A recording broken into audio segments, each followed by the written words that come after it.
The other day, I put up a video talking about the 5 main components of complex PTSD.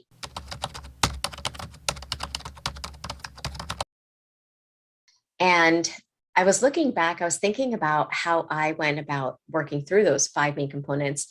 And I want to help you to know things that I did wrong so that you can avoid them, and things that I did right so that it can help you on your healing journey.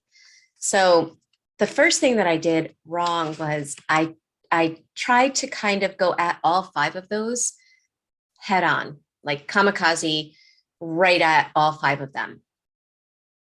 And that is in harmony with my personality. So if you have a high risk tolerance, if you're somebody that looks at goals and you just jump and you push yourself and you strive after things head first, you're the kind of person that jumps into the water, doesn't dip their toe in, so to speak, then I guess that would be okay. Then you probably do the same thing. But I will say that when I did it that way, it was overwhelming. Like, it was literally like picking myself up. Do you remember that toy that, like, I don't know, it's like some kind of slimy thing and you fling it against the window and then it comes down and you pick it up and you fling it against the window again? That was kind of what it was like. And it wasn't fun. And it was emotionally overwhelming. So if you want to avoid doing that, which I highly recommend, then it's helpful to pick one. It's important to find like a starting place, to have that starting place and then a direction in which to go. And I was thinking, well, which one? Like, if I could do it all over again, not that I would want to go back there, but if I had to do it all over again, which one would I pick first?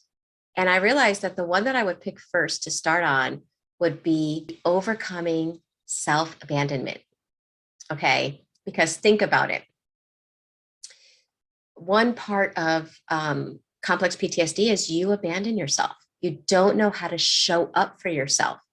You're probably the person that everyone comes to for their problems, and you probably have the best advice, and you're probably super helpful and have tons of empathy to help other people.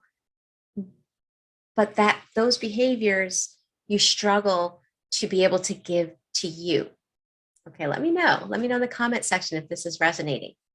So the reason I say that this would be the first place to start is because if you don't know how to show up for yourself, then part of emotional flashbacks is you're working through old trauma that's getting triggered and turned on in your body from the past. It's getting turned on and you're having this flashback of something that happened in the past. Now, it's not a visual flashback. It's an emotional one.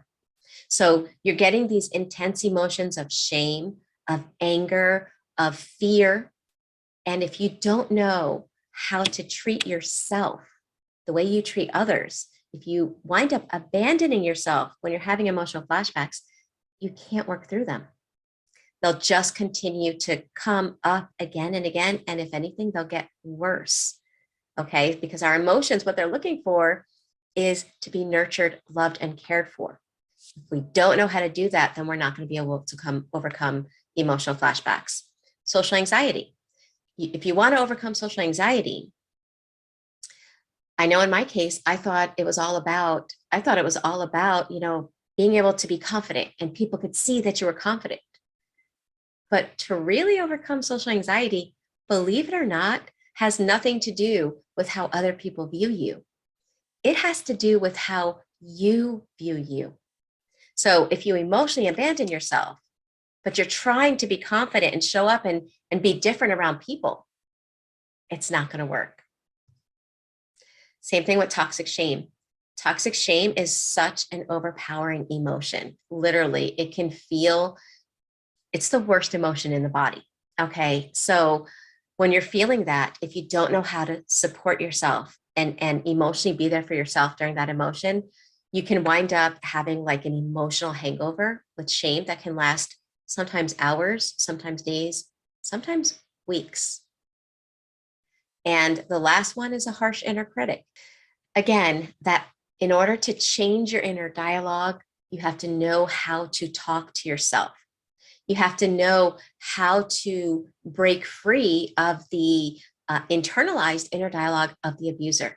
So bottom line for anyone that's on their healing journey, anyone that's working through complex PTSD due to childhood trauma or emotional trauma for any reason, the place to start is overcoming self-abandonment. And I'm going to be doing some videos on that. So if you're not already subscribed, this is my new channel.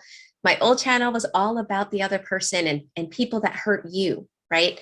This channel is all about how you can help you despite what anyone did to you externally. So if you're ready to focus on you, make sure you subscribe to this channel, like, and hit the bell icon so that you're notified of my upcoming videos.